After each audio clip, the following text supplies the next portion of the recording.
सुबह सवेरे के दर्शकों को मेरा प्रणाम। अच्छा, ये खौफ के बारे में बताइए कि ये किस तरह की फिल्म है। खौफ एक थ्रिलर है, एक म्यूज़िकल थ्रिलर जो अ, मैंने पिछली जो 2-3 फ़िल्में की हैं उनसे हट के है, क्योंकि हर फिल्म के साथ मेरी कोशिश रहती है कि मैं कुछ नया करूं, कुछ अलग करूं।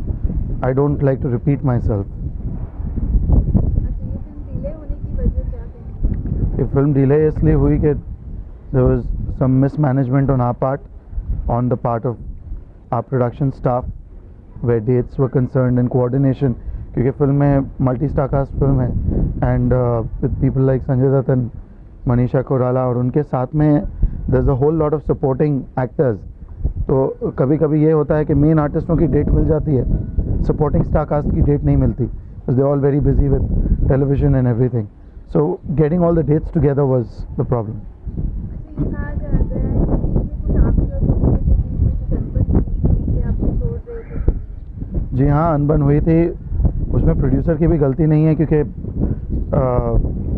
फिल्म को काफ़ी देर हो गई बनने में, और एक पॉइंट पे आके वो डेस्परेट हो गए और कहा कि भाई जितनी बनी है, जैसी बनी है, उसे रिलीज़ कर देते हैं। तो उनका वो कहना ठीक है, उनके दरिए से, उनके नज़रिए से, but for me it is very incorrect because it's an incomplete film. Reputation तो मेरी है, नाम मेरा है उस पर। तो मैंने उनसे यही कहा कि अगर आप फिल्म को जैसी तैसी हालत में रिलीज़ करना चाहें तो उसमें से मेरा नाम हटा दीजिए। अच्छा, अभी ये कब रिलीज हो रही है। अब ये फिल्म दिसंबर एंड में या जनवरी फर्स्ट वीक तक रिलीज़ हो जाएगी। अच्छा, इसमें मतलब कोई ट्रू इंसिडेंट पर है ये फिल्म। जी हाँ, आज से 3 साल पहले एक पॉलिटिकल मर्डर हुआ था मुंबई में। उस घटना से प्रभावित होकर हम लोगों ने ये स्क्रिप्ट बनाई है। अच्छा, इसमें संजय अच्छा, इसमें संजय का कैरेक्टर क्या है। संजय का कैरेक्टर एक डार्क ब्रूडिंग लोनर अंडरवर्ल्ड का एक गैंगस्टर है जो खुल के सामने नहीं आता, खुल के काम नहीं करता। उसके he is basically a trouble shooter for the underworld. जब उन लोगों को प्रॉब्लम होती है तो वो इस कैरेक्टर के पास आते हैं। और मनीषा का कैरेक्टर क्या है। मनीषा एक भोली भाली छोटे शहर की लड़की का रोल कर रही है, जो बहुत से सपने और उम्मीदें लेकर मुंबई में आती है, अपनी ज़िंदगी के साथ कुछ करना चाहती है, कुछ बनना चाहती है, और कैसे वो she has to face certain circumstances that she was not prepared for, and everything that she expected is not happening, and she just has to brave those challenges and move along. अच्छा, ये संजय के बारे में ही क्यों सोचा था जब आपने ये स्क्रिप्ट लिखी थी। वेल ये स्क्रिप्ट ही नहीं, मैं जिस स्क्रिप्ट पर भी काम करता हूँ, the first person that comes to my mind is Sanju. It is just a long association, it is a bonding, friendship, brotherhood, whatever. And every script that I work on, from Atish to now, मेरी अगली film है उसमें भी संजय दत्त ही main किरदार play कर रहे हैं। हाँ, अगर कुछ स्क्रिप्ट्स ऐसी भी हैं जो रोल संजू को नहीं सूट होते तो वो स्क्रिप्टें मैं किसी और हीरो के साथ करता हूँ। अच्छा, और मनीषा की मतलब जब आपने फिल्म शुरू की होगी तब मनीषा का मार्केट एकदम गर्म था और अभी तो नरम या ठंडा है, जी। तो आपको नहीं लगता कि इसका फिल्म पर कुछ असर हो जाएगा।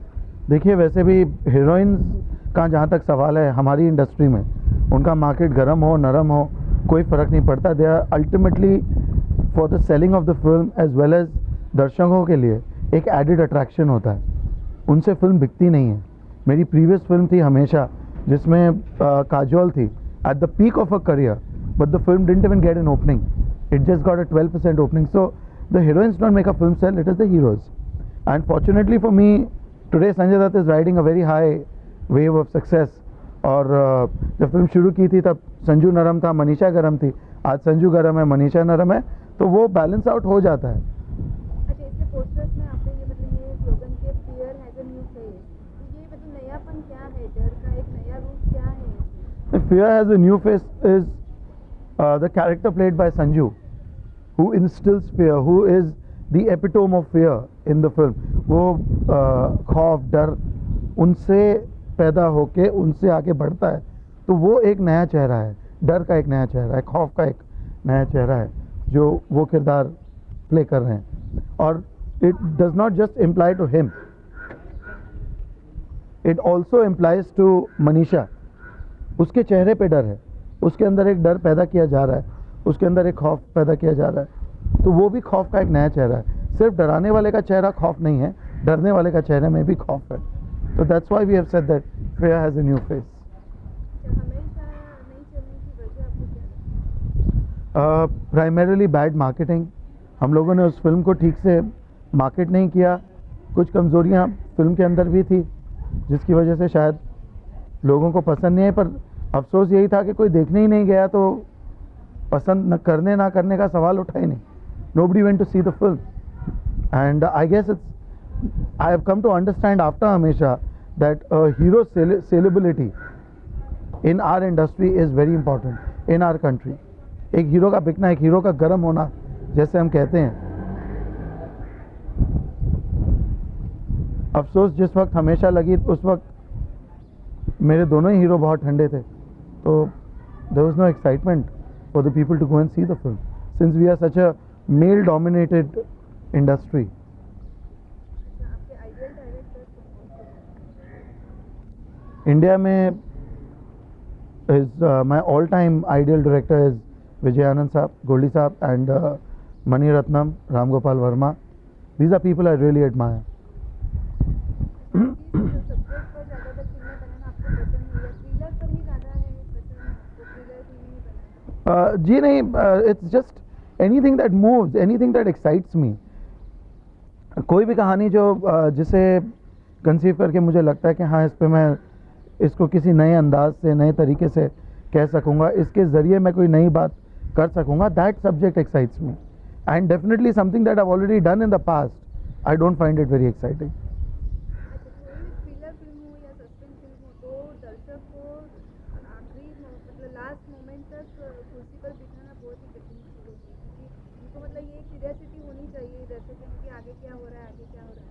तो इस मामले इसके बारे में क्या कहेंगे? खौफ इसके मतलब सक्सेस है उस तरह से? वो तो दर्शकों को देखने के बाद ही पता लगेगा कि वेदर वो लास्ट मिनट तक सोचते रहते हैं. It is not a suspense film. The genre of thriller is not just you know, वो सिर्फ सस्पेंस तक ही निर्भर नहीं है, वो उसके आगे भी है. ये फिल्म में ये नहीं है कि कातिल कौन है या आगे नहीं.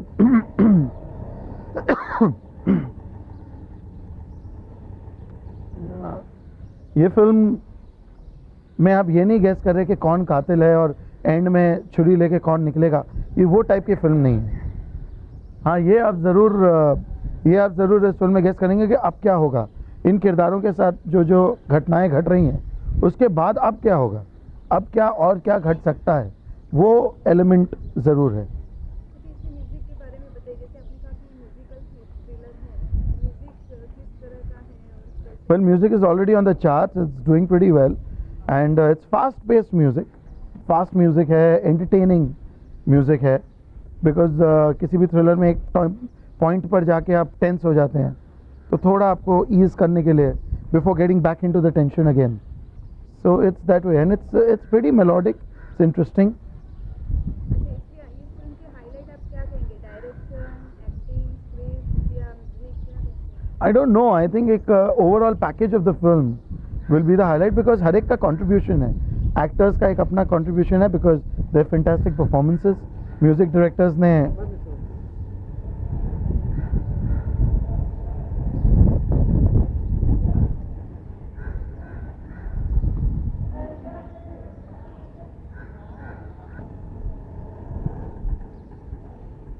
yeah. इसके हाईलाइट क्या कहेंगे आप? इस खौफ का मैं कोई एक एज सच हाईलाइट नहीं कह सकता कि भाई इसका म्यूज़िक हाईलाइट है या इसकी कहानी हाईलाइट है या डायरेक्शन या anything. It's a collective film, it's a collective team effort, और हर एक ने काम किया है, हर एक ने मेहनत की है. और you know, right from the performances of the lead artist and the supporting star cast, उनकी परफॉर्मेंसेस अच्छी हैं, म्यूज़िक बेहतरीन है, ट्रीटमेंट अच्छी है फिल्म की, photography is very fine. So all in all put together, collectively we are trying to present an above average product. अच्छा, हमारी इंडस्ट्री में सक्सेस बहुत मायने रखता है हर इंसान के लिए, तो उस हिसाब से मतलब आपको नहीं लगता कि आपको एक हिट फिल्म की ज़रूरत है? नहीं, हर कोई मुझसे यही कहता है, बट हिट फिल्म हो जाने के बाद में भी आदमी क्या करेगा? Ultimately you have to still go on making movies and I am making movies. और मैं by the grace of God आज भी वो फिल्में बना रहा हूँ जो जिनमें मैं बिलीव करता हूँ, and they are with the best of actors and producers, and you know, they're being marketed well. What more can I ask for? अब चलना ना चलना is not in my hands. अगर वो गोल्डन फॉर्मूला मेरे पास होता तो मैं हर फिल्म को सुपर हिट कर देता, बट शायद उससे भी मुझे सेटिस्फैक्शन नहीं मिलती। Satisfaction for me is not a successful film, it is a well made film. तो खौफ से आपको क्या उम्मीद? खौफ से उम्मीदें तो देखिए हर फिल्म से होती हैं, खौफ से भी है, हमेशा से भी थी। तो उम्मीद तो हर फिल्म से रहती है कि मेहनत की है तो जाहिर है उम्मीद होगी कि फिल्म अच्छी चलेगी, लोगों को पसंद आएगी, प्रोड्यूसर्स डिस्ट्रीब्यूटर्स को 4 पैसे कमा के देगी। अच्छा, आपके आगे के प्रोजेक्ट है, जैसे आपने कहा कि आपकी नेक्स्ट फिल्म भी आप संजय के साथ कर रहे हैं, तो उसके हाँ, मेरी नेक्स्ट फिल्म है जंग, जिसमें संजय दत्त, जैकी श्रॉफ, रवीना टंडन, आदित्य पंचोली, शिल्पा शेट्टी, ये सब लोग हैं। वो फिल्म भी ऑलमोस्ट कंप्लीट है और उसमें सिर्फ 3 गाने शूट करना बाकी हैं। कहानी पूरी शूट हो चुकी है, सब कुछ रेडी है, पोस्ट प्रोडक्शन वर्क चालू है, उसका डबिंग वगैरह चालू है। आई थिंक मार्च अप्रैल तक फिल्म ज़रूर रिलीज़ हो जाएगी। अच्छा, लेकिन उसका सब्जेक्ट क्या है? वो एक एक्शन थ्रिलर है। I think after Aatish I have not really done an all out action film, so that's an action thriller. अच्छा, इसके बावजूद मतलब आप कोई मतलब अभी नई फिल्म पर काम कर रहे हैं? स्क्रिप्ट अपने नेक्स्ट प्रोजेक्ट्स की स्क्रिप्ट्स पर काम कर रहा हूँ, but it's too early to talk about them. Okay, आप सुबह सवेरे में आए, आपका बहुत बहुत शुक्रिया। आपने मुझे सुबह सवेरे में बुलाया, आपका बहुत बहुत शुक्रिया।